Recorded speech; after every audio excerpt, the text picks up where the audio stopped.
ખેડૂત ભાઈઓ, આપણા ખૂબ બધા દર્શકો કોમેન્ટમાં એક સવાલ કરે છે છેલ્લા ઘણા દિવસોથી કે ચણાના ભાવની જે પરિસ્થિતિ અત્યારે છે એમાં સુધારો આવી શકશે કે કેમ? આવશે તો નજીકના દિવસોમાં સુધારો આવશે કે પછી આપણી પાસેથી માલ ખૂટી જાય ત્યાર પછી ભાવમાં સુધારો આવશે કે શું થશે?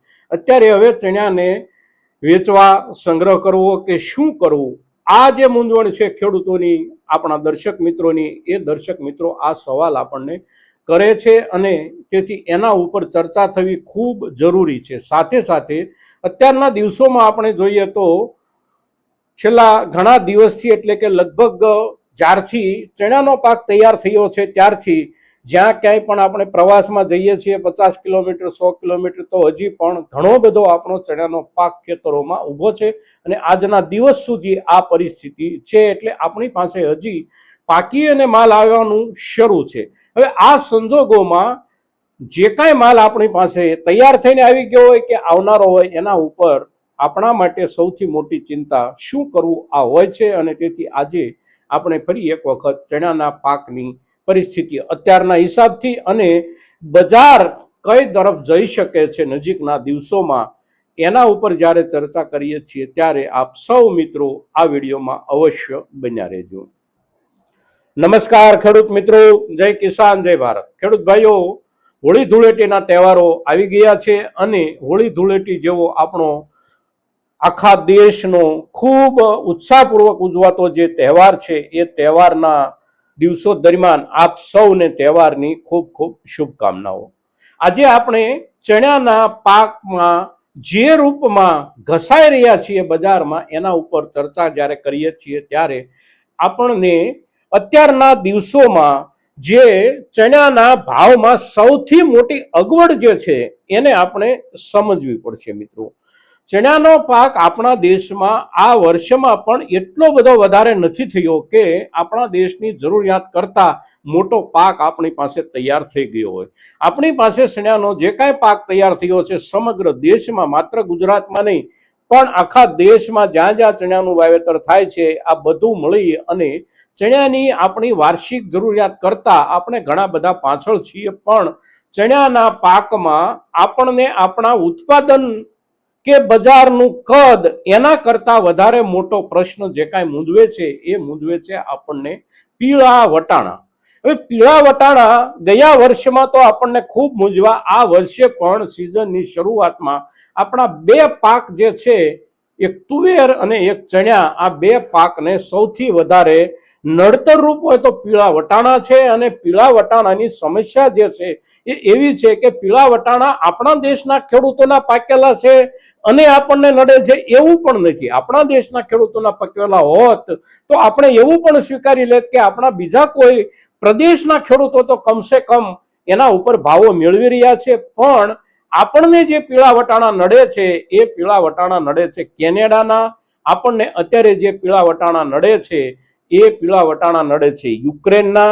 સાથે સાથે આપણને ઓસ્ટ્રેલિયામાં પાકેલા ચણા નડે છે અને એની અસર આપણા બજાર ઉપર છે।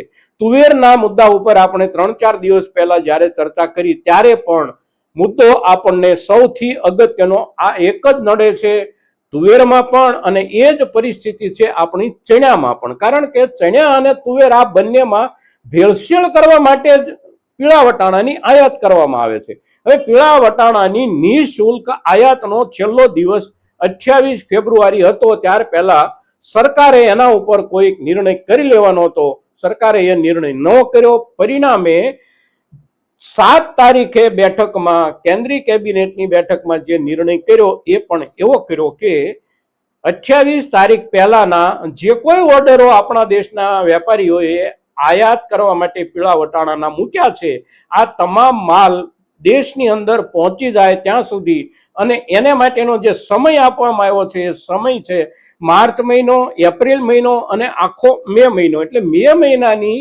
31 તારીખ સુધીમાં કોઈ પણ કન્સાઇનમેન્ટ આપણા પોર્ટ પર આવે મે મહિનાની 31 તારીખ સુધીમાં, તો એ સંપૂર્ણપણે નિઃશુલ્ક આયાત રહેશે।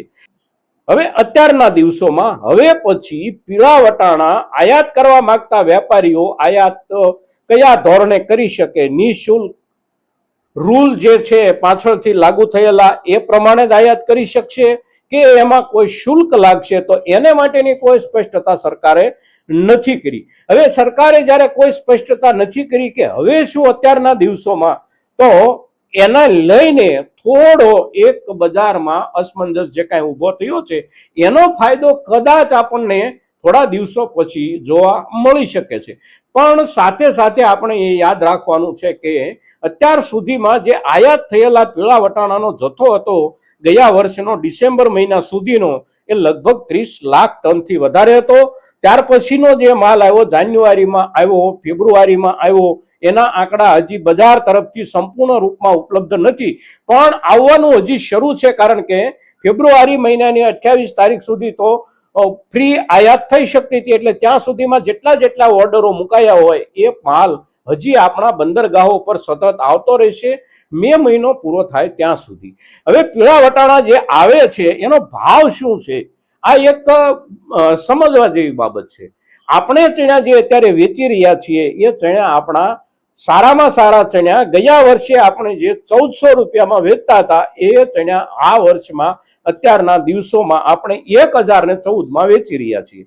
સામે પીળા વટાણા જે આવે છે બહારના દેશોમાંથી, કેનેડા અને યુક્રેન જેવા દેશોમાંથી, તો એ આપણા બંદરગાહ ઉપર લગભગ 700 રૂપિયા આસપાસ પડતર થાય છે. એટલે 300 રૂપિયા કે 300 રૂપિયાથી વધારે ભાવનો જે ફરક છે એ ભાવના ફરકના કારણે આપણે જોઈએ તો 1 કિલોએ 15 થી 17 રૂપિયાનો ફરક પડે છે. અને એના હિસાબે મોટા પાયે આયાતો થઈ ચૂકી છે.